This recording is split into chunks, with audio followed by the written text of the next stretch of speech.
Moi, je suis né là, donc c'est une seconde peau, quoi, le Marais. Moi, je connais d'autres endroits, je connais d'autres régions où j'adore. J'aime bien la montagne, ça, la mer. Mais quand je reviens là, c'est mon pays. Voilà, c'est mon coin. Je le connais, voilà.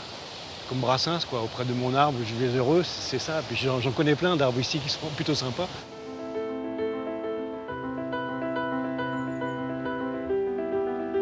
À cheval entre 3 départements, la Vendée, les Deux-Sèvres et la Charente-Maritime, le Marais poitevin s'étend sur près de 100 000 hectares.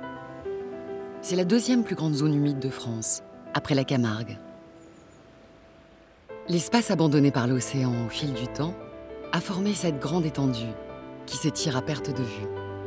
Aménagée par l'homme pour accueillir de l'élevage et des cultures céréalières et maraîchères, ce territoire est divisé en 2 espaces indissociables, un marais desséché et un marais humide.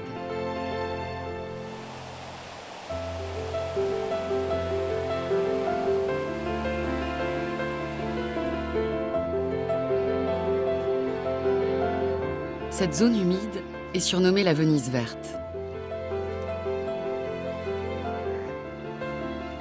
Tony Martin ne s'y déplace qu'en barque. Éleveur, c'est avant tout un amoureux de l'histoire et de la nature foisonnante des lieux. Bienvenue dans le Marais. Si je suis dans le Marais, c'est tout simplement l'eau qui m'a orienté, posé et puis calmé ici, puisqu'à force de voyager à droite à gauche sur l'eau, je trouve que le Marais est bien. C'est calme, il n'y a pas de houle, on n'a pas le mal de mer. On peut très vite s'évader et sortir de ce monde de fou. Puis simplement écouter ça.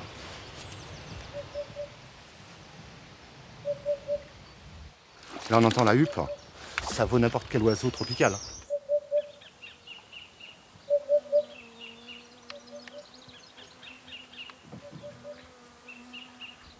Ce qui est surtout impressionnant, c'est de savoir que tout a été fait à la pelle et à la pioche. Grosso modo, le Marais, sa construction, ça a duré 1000 ans. À peu près. Du Moyen-Âge jusque dans les années 50-60, on creusait encore des voies d'eau. Le Marais de Saint-Hilaire, il y a un bon 500 km de réseau hydraulique. Malheureusement, sur 500 km aujourd'hui, s'il y avait encore 100 km navigables, ce serait pas mal. Tiens, regarde, tu as une famille de ragondins derrière toi.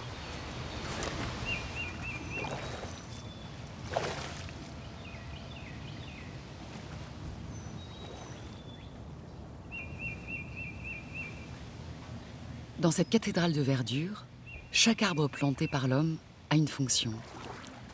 Les peupliers structurent le paysage et offrent un bois très recherché. Les saules produisent de l'osier. Les racines des frênes têtards maintiennent les berges. Le Marais aujourd'hui, c'est un paysage, alors qu'hier c'était plutôt une zone vivrière. Tout le monde se nourrissait avec le Marais, que ce soit de la pêche, de la chasse, des cultures, de l'élevage.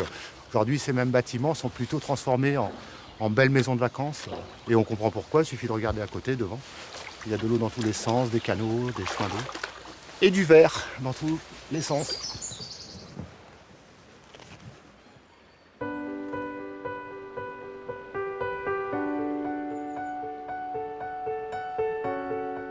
L'élevage aussi est vital pour le Marais. Les animaux font office de défricheurs. En pâturant les mauvaises herbes, ils maintiennent l'ouverture du paysage et la biodiversité.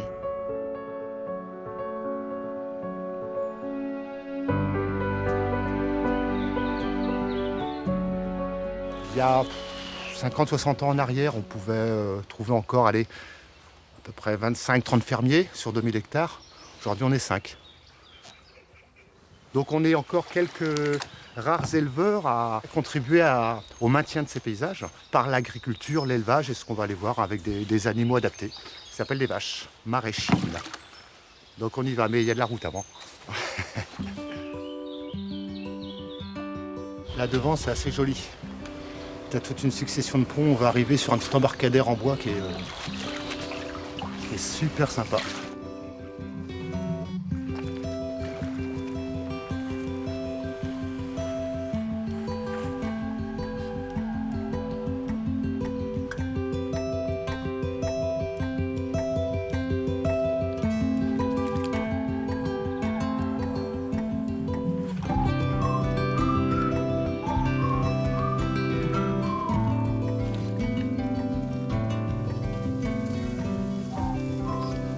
Et hop. Allez les filles. Et hop.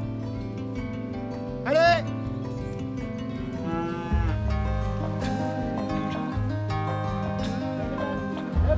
Et hop.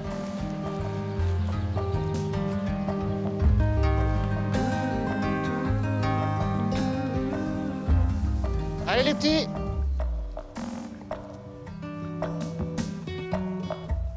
Alors Éclat. Alors, ma belle, Tony a une trentaine de maraîchines. ça va la grosse? Ces vaches, à la robe fauve, sont réputées pour leur bonne adaptation aux milieux humides. C'est une race dite rustique, donc facile. C'est-à-dire qu'elle fait des veaux sans l'intervention de l'homme. Elle s'accommode de la faible valeur fourragère. Alors ça a beau être vert, on n'est pas sur des valeurs fourragères extraordinaires. Malgré tout, ma vache en accommode très très bien. Après, moi je trouve que c'est quand même les plus belles vaches.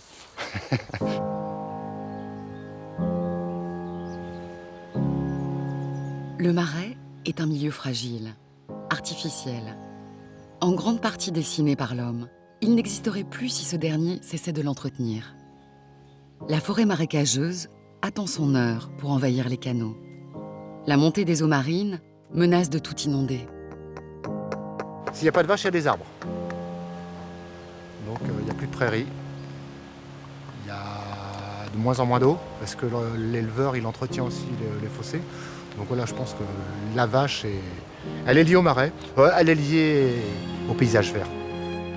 J'ai pas la prétention de le sauver. En tout cas, j'ai l'ambition de maintenir ce que je peux à mon échelle et de le transmettre.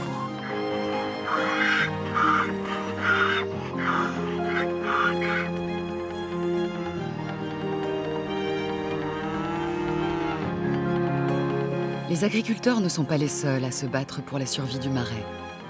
200 000 personnes vivent encore aujourd'hui dans ce monument artificiel. Des terres gagnées sur la mer au fil des siècles.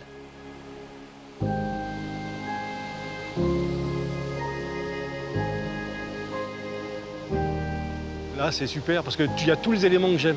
Alors, il y a l'eau, il y a la lumière, il y a les arbres, il y a l'ombre, il y a les fleurs. Tout est là, quoi. Moi, je suis né là, donc c'est une seconde peau, quoi, le marais. Je connais d'autres endroits, je connais d'autres régions où j'adore. J'aime bien la montagne, ça, la mer. Mais quand je reviens là, c'est mon pays. Voilà, c'est mon coin. Je le connais, voilà. Comme Brassens, quoi. Auprès de mon arbre, je vais heureux, c'est ça. Puis j'en connais plein d'arbres ici qui sont plutôt sympas. Hervé Louis est un enfant du marais. Il en est aussi le peintre. Depuis plus de 45 ans, il essaie sans relâche d'apprivoiser au pastel l'environnement vert qu'il a sous les yeux. Longtemps, les peintres ne mettaient pas beaucoup de vert dans leurs tableaux. D'abord, c'est une couleur très chère, très dure à obtenir à l'époque. Si on fait que du vert, c'est vite la cacophonie. Donc, il faut rééquilibrer. Souvent, c'est ce que faisaient les impressionnistes qui ont été les premiers un peu à aller dehors, quoi.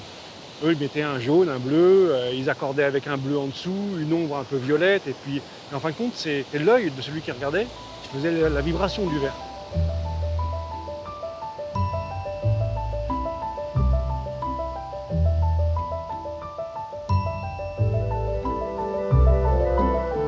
C'est un environnement incroyable pour un peintre. Il y a des tons de vert différents, il y a des verts presque froids, éteints, presque sourds, qui sont très durs à trouver dans la palette. Tout ce vert-là ne suffit pas pour peindre les marais. Il faut composer. Alors, bien sûr, c'est une palette assez riche quand même. Mais là, le problème du pastel, c'est qu'on ne peut pas faire de mélange. J'ai toujours un vert qui me manque. Indomptable le vert? Pas pour tout le monde.